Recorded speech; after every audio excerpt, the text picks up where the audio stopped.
shirkan ayaa muddada 2 cisho ee Muqdisho uu ka soconayo waxaa lagaga hadlayaa arrimaha ganacsiga Soomaaliya iyo dalka Talyaaniga waxaana ka qayb galaya 150 shirkadaha ganacsiga Soomaalida iyo 10 shirkadood oo ganacsatada dalka Talyaaniga ujeedada kulankaas ayaa ah sidii labada dal Soomaaliya iyo Talyaaniga ay u samaysan lahaayeen xiriir ganacsi oo Soomaalida wax soo saarkeeda loo dhoofiyo dalka Talyaaniga halka wax soo saarka dalka Talyaaniga loo soo dhoofiyo dalkan Soomaaliya wasaaradda ganacsiga iyo warshadaha xukuumadda Soomaaliya rugta ganacsiga Soomaaliyeed iyo rugaha ganacsiga ee dowlad goboleedyada ayaa ka qayb galay furitaankii shirkaasi ee wasaaradda ganacsiga iyo warshadaha Soomaaliya ay shir gudoominaysay wasiirka wasaaradda ganacsiga iyo warshadaha xukuumadda Soomaaliya Maxamed Cabdi Xayir Maareeye ayaa TV-ga Universal weydiiyay nuxurka kulanka shirka ganacsiga Soomaaliya iyo Talyaaniga ee maanta Muqdisho ka furmay waxaa loogu talagalay in xiriirkii wanaagsanaa inakii Talyaanigu aan lahaan jirnay dib loo soo celiyo qaraankii ganacsiga kii dhinaca beeraha iyo xoolaha waxyaalihii Soomaaliya iyo Talyaanigu ay wadaagi jireen dib loo soo celiyo oo gaar ahaan dhinaca beeraha iyo ganacsiga waxaa madasha shirka lagu soo bandhigay xogo tilmaamayay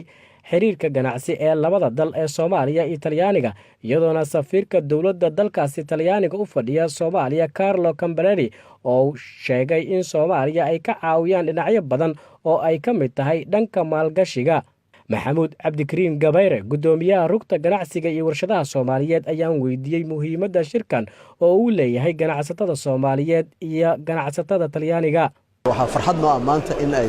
lagu qabtay magaalada Muqdisho shir ay ganacsatada Talyaaniga ay dalkeena ay yimaadeen oo waliba maalgashadayaal ah ayagoo diyaar u ah inay la kulmaan ganacsatada Soomaaliyeed oo waliba sektarada Soomaaliyeed waxa waliba farxad gaar ah in jambaradii gobolada ee qaranka Soomaaliya sida Puntland Koonfur Galbeed Jubbaland Galmudug South West intaba inay wada joogeen iyo Chamber of Commerce qaranka ganacsatada gobolka Banaadir dhammaan intaas oo dhan ilaa 150 company ka soo qayb gashay waxayna wadaagayeen habka wax isdhaafsiga oo businesska iyo ganacsiga insha Allah Maxamed Cabdi Xayir Maareeye wasiirka wasaaradda ganacsiga iyo warshadaha xukuumadda Soomaaliya ayaa ka dhawaajiyay in Soomaaliya wax soo saarkeeda loo dhoofin doono dalkaasi Talyaaniga barigii dambana uu wanaagsanaanayay xiriirka dhanka ganacsiga Soomaaliya ay la leedahay dalalka caalamka waa rajo weyn baan ka qabnaa in Soomaaliya alaab badan dhoofiso oo ku jiro xoolihii noolaa oo runtii laf dhabarka dhaqaalaha ah kalluunka oo isaguna hadda noqonaya suuq weyn oo Soomaaliya lacag badan ka hesho